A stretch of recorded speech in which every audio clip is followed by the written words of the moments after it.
آج کے مرکزی اور خصوصی کتاب کے لیے نہایت ادب سے دعوت دیتا ہوں جناب ڈاکٹر پروفیسر محمد علی کریمی صاحب کو۔ ڈاکٹر صاحب کی شخصیت ہمارے لیے کسی نعمت عظمیٰ سے کم نہیں۔ جناب ڈاکٹر صاحب اپنے والد صاحب جناب پیر طریقت رہبر شریعت جناب کریم الدین سیالوی رحمۃ اللہ تعالیٰ علیہ کے مشن کو ہی لے کر چل رہے ہیں۔ اللہ پاک ان کے علم و عمل میں مزید اضافہ فرمائے۔ ڈاکٹر صاحب کی چینلز میں مصروفیت، کالج میں جمعہ پڑھانے میں، جلسے جلوس اور ریڈیو میں، اور جب بھی ہم نے جناب کو درخواست پیش کی آپ نے بڑی محبت فرمائی ہے، بڑی شفقت فرمائی ہے۔ ہماری بہت سی دعائیں جناب کے لیے۔ تو تشریف لاتے ہیں جناب ڈاکٹر محمد پروفیسر محمد علی کریمی صاحب۔ نعرہ تکبیر، نعرہ رسالت۔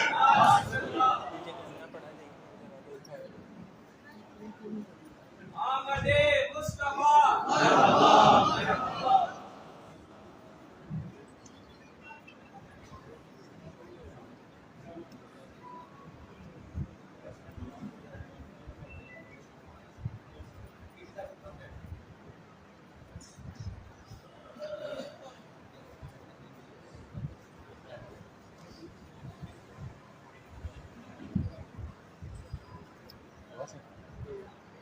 بسم اللہ الرحمن الرحیم۔ لقد جاءکم رسول من انفسکم عزیز علیہ ما عنتم حریص علیکم بالمؤمنین رؤوف رحیم۔ صدق اللہ العظیم وصدق رسولہ النبی الکریم۔ إن الله وملائكته يصلون على النبي يا أيها الذين آمنوا صلوا عليه وسلموا تسليما الصلاة والسلام عليك يا سيدي يا رسول الله۔ تمام اقابل کے جھوٹ الصلاة والسلام عليك يا سيدي يا رسول الله وعلى آلك وأصحابك يا سيدي يا عمي وقاف الصلاة والسلام۔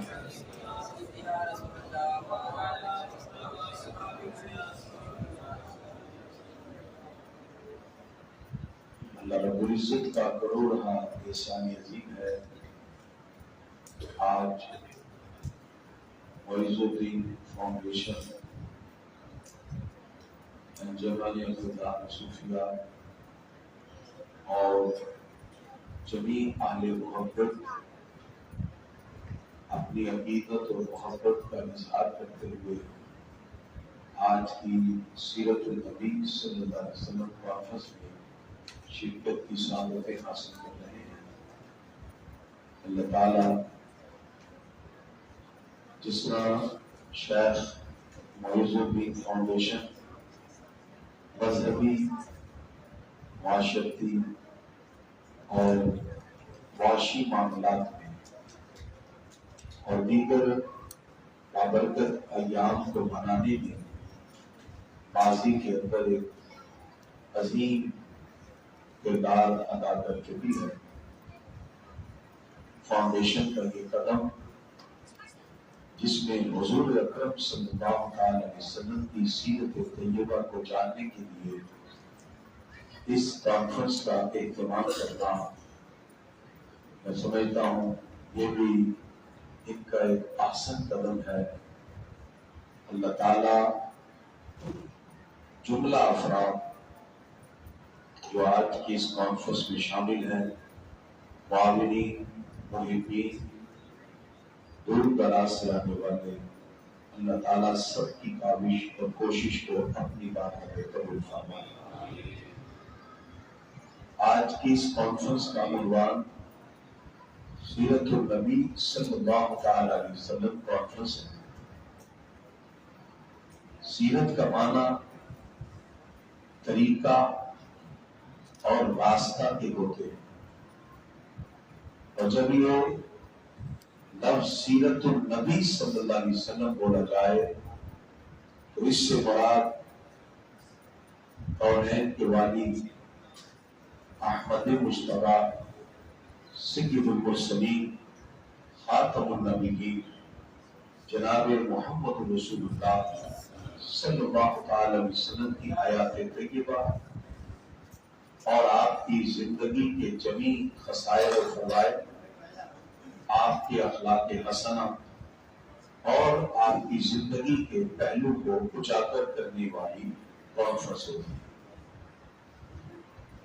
نبی کریم صلی اللہ تعالی علیہ وسلم کی حیات طیبہ کا جب ہم جائزہ لیں تو اللہ تعالیٰ نے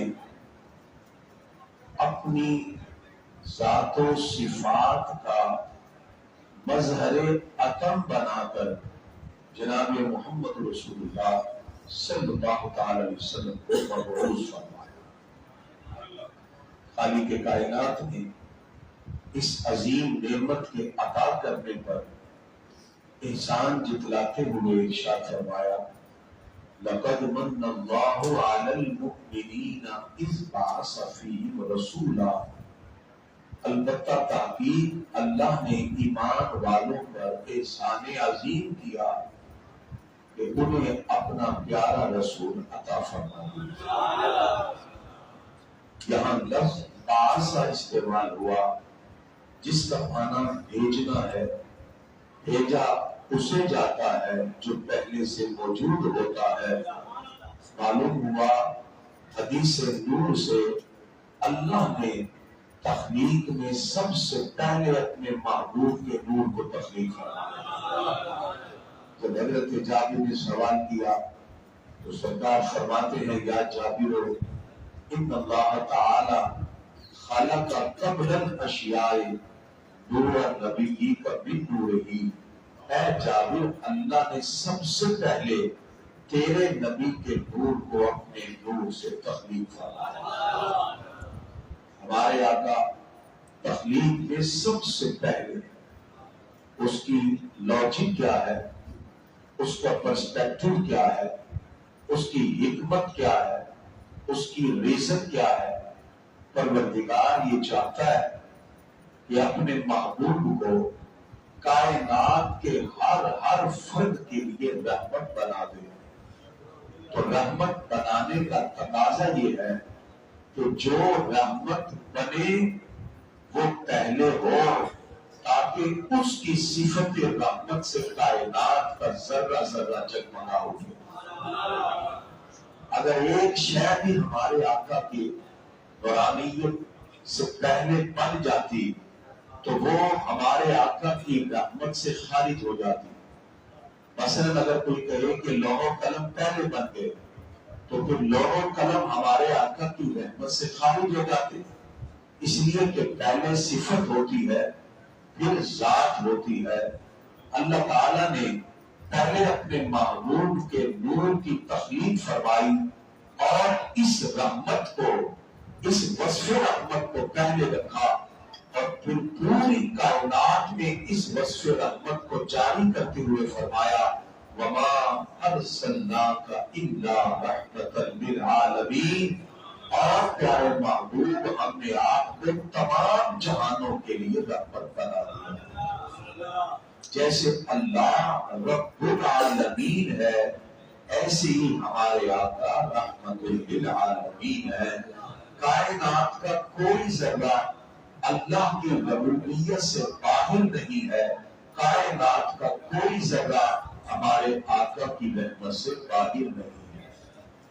اس اعتبار سے ہمارے آقا کی تخلیق کائنات میں سب سے پہلے، اور پھر حضور اکرم صلی اللہ علیہ وسلم سے پوچھا گیا، متى كنت نبيا، آپ نبی کب سے ہیں؟ مائے وقتی ابھی آدم گارے کی درمیانی کیفیت کے تھے، اللہ نے نبوت کا تاج میرے سر پہ سجا دیا۔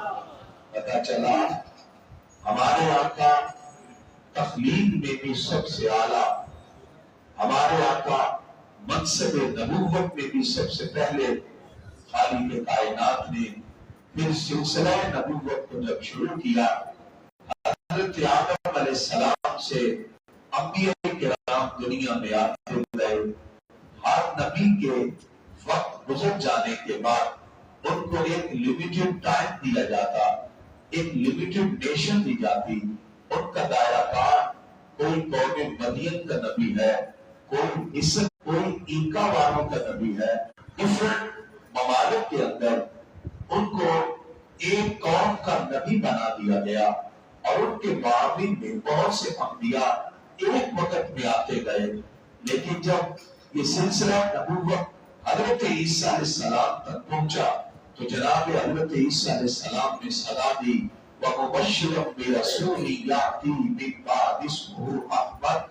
جناب عیسیٰ علیہ السلام بنی اسرائیل کا ایک خوبصورت پروگرام سجاتے ہیں اور اس میں خطاب کرتے ہوئے ہمارے آقا کا میلاد بیان کرتے ہوئے کہا، اے بنی اسرائیل، میں تمہیں خوشخبری دے رہا ہوں ایک ایسے رسول کی جو میرے بعد آئیں گے، اور وہ ایسے رسول ہوں گے یاتی من بعد اسمہ احمد، جن کا نام نامی اس میں گرامی احمد ہوگا۔ گرامی قدرات، سلسلہ نبوت کے آخری نبی جناب محمد رسول اللہ صلی اللہ علیہ وسلم، کسی اور نبی کی ضرورت نہیں، کیونکہ ضرورت جب پیش آتی ہے جب نبوت کا وقت ختم ہو جائے۔ ضرورت جب پیش آتی ہے کہ جس وقت ایک شریعت کو منسوخ کر دیا جائے اور کسی اور شریعت کی ضرورت ہو۔ جب باری آئی ہمارے پیارے نبی صلی اللہ علیہ وسلم کی تو اللہ تعالیٰ نے ارشاد فرمایا، قل یا ایھا الناس، فرما دیجئے اے لوگو، انی رسول اللہ الیکم جمیعا، میں تم سب انسانوں کی طرف اللہ کا رسول بن کے آیا ہوں۔ ہمارے آقا صرف مکہ والوں کے یا مدینہ والوں کے رسول نہیں، بلکہ جو بھی وصف انسان سے جڑا ہے ہمارے آقا اس کے رسول اور نبی ہے۔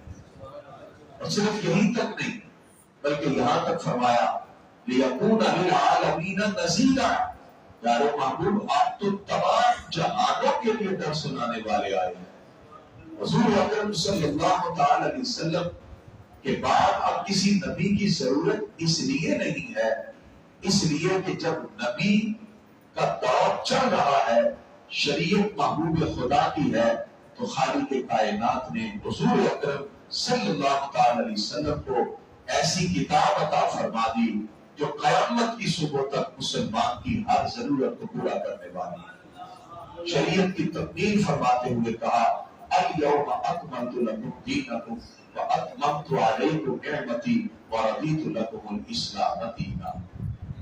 گرامی قدرات، جہاں حضور صلی اللہ علیہ وسلم کی تخلیق سے لے کر اور پیدائش اور اس کے بعد کے جتنے معاملات ہیں میں نے سمرائز کرتے ہوئے آپ کے سامنے رکھا، اللہ تعالیٰ نے اسی طرح اپنے محبوب کو وہ خوبیاں عطا فرمائی جو آج کی سیرت النبی کانفرنس کا ایک خاصہ ہے۔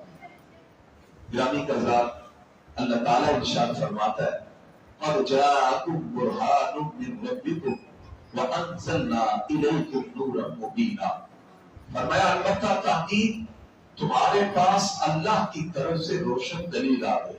ہمارے آقا برہان ہے، روشن دلیل کی ذات و صفات کے نظر عدم ہے۔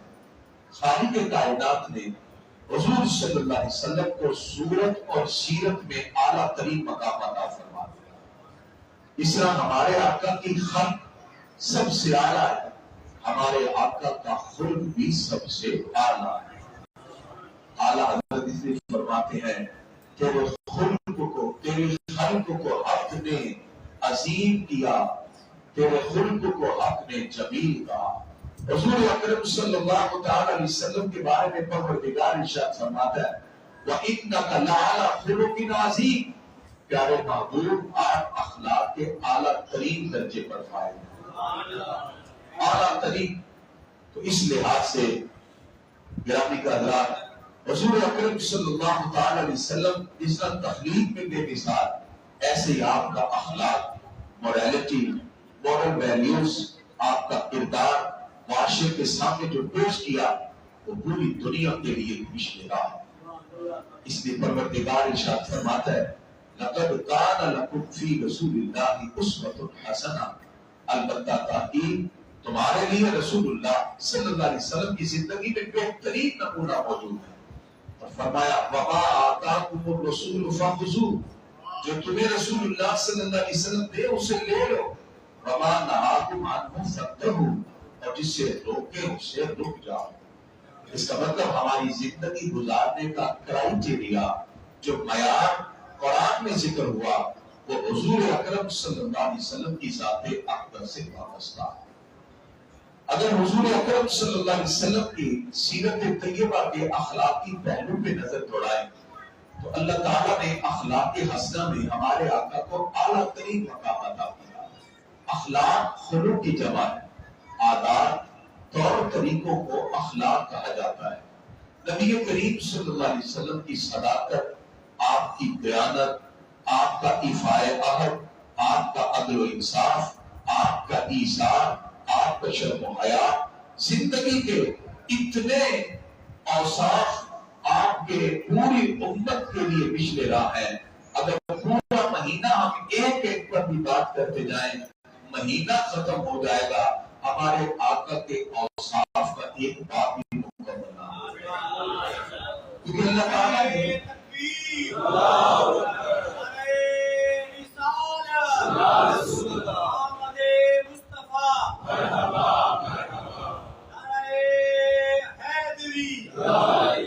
اس لیے گرامی قدرات وہ محبوب جیسے تخلیق میں سب سے اعلیٰ اور بے مثال تھے، جن کی نورانیت کو پوری کائنات کے اندر جاری و ساری کیا، ایسے ہی ان کے اخلاق بھی سب سے بے مثل اور بے مثال ہے. تیرے خلق کو حق نے عظیم کہا، تیری خلق کو حق نے جمیل کیا. کوئی تجھ سا ہوا ہے نہ ہوگا شاہ، تیرے خالق کے حسن و ادا کی قسم. پروردگار خود قسم اٹھاتا ہے. ان کے سراپا ناز کی اگر بات کریں تو اللہ رب العزت نے اپنے محبوب کے پیکر کو اتنا خوبصورت بنایا کہ کائنات کی کوئی شے ایسی نہیں کہ جن کے ساتھ ہم اپنے آقا کے حسن کو تشبیہ دے سکیں. عموماً جب کسی کا حسن سمجھایا جاتا ہے تو اس کے حسن کی تابانیوں کو کسی سے تشبیہ دی جاتی ہے کہ اس کے ہونٹ ایسے ہیں جیسے گلاب کی پکڑیاں ہو، ان کا چہرہ یوں ہے جیسے چمکتا ہوا چاند ہو. لیکن ہم اگر اپنے آقا کی خوبیوں کو دیکھیں، ان کے ظاہری حسن کو دیکھیں تو کائنات کی کوئی شے ایسی ہے ہی نہیں جن کو ہم اپنے آقا کے ساتھ مثال کے ساتھ بطور محبت ہم ان کے حسن کو کمپیریزن کے طور پہ یا ان کے حسن کو سمجھانے کے لیے بطور تشبیہ پیش کر سکتے. مثلا اگر آپ کسی کے ساتھ محبت کرتے ہیں تو حق یہی ہے جب آپ کے ذہن میں کسی کے حسن کا کوئی سمجھانے کے لیے استعارہ نہ بن پائے، کوئی تمثیل نہ بن پائے، آخر اگر آپ کہتے ہیں کہ یہ میری جان ہے، اس سے زیادہ آپ کیا کہیں گے. لیکن پیر میرے رشا فرماتے ہیں سرکار کے پیکر کو اپنی جان سے بھی تشبیہ نہ دینا. فرماتے ہیں اس صورت نو میں جان آکھا، پھر کہتے نہیں جان آکھا کہ جانے جہان آکھا، پھر کہتے نہیں سچ آکھا کہ رب دی میں شان آکھا، جس شان تو شانہ سب بڑے. سبحان اللہ، نا اجمل کا نا اکمل کا، کتھے مہرے ابھی کتھے تیری سنا، گستاخ ابھی کتھے جا لڑی. یعنی ان کے حسن کو ہم کسی تشبیہ اور کسی استعارہ سے بیان نہیں کر سکتے. اس لیے اعلیٰ فرماتے ہیں بھی آپ کیا کہیں گے، پھول کہیں گے تو پھول کے ساتھ تو کانٹے ہوتے ہیں. آپ کسی شمع کی بات کریں گے تو شمع کے ساتھ تو دھواں ہوتا ہے. فرماتے ہیں وہ کمال حسن حضور ہے کہ گمان نفس جہاں نہیں، یہی پھول خار سے دور ہے، یہی شمع ہے کہ دعا نہیں. یعنی اعلیٰ حضرت نے یا حضور صلی اللہ علیہ وسلم کے حسن کی تشبیہ جب نہ ملی آخر کہاں تک تشبیہ دیں. مثلا زیادہ سے زیادہ آپ ان کے حسن کو چاند سے تشبیہ دیں یا سحری کی سفیدی سے تشبیہ دیں. اعلیٰ فرماتے نہیں یہ سحری کی یہ صبح سحری کی سفیدی ہو یا چاند کی چاندنی ہو، یہ میرے آقا سے کوئی مماثلت نہیں رکھتے. اعلیٰ فرماتے ہیں تاب بر رات سحر گرد بیابان عرب، فرمایا مدینے کی گلیوں کا گرد و غبار اڑے تو سحری کی صبح کے چراغ کا دھواں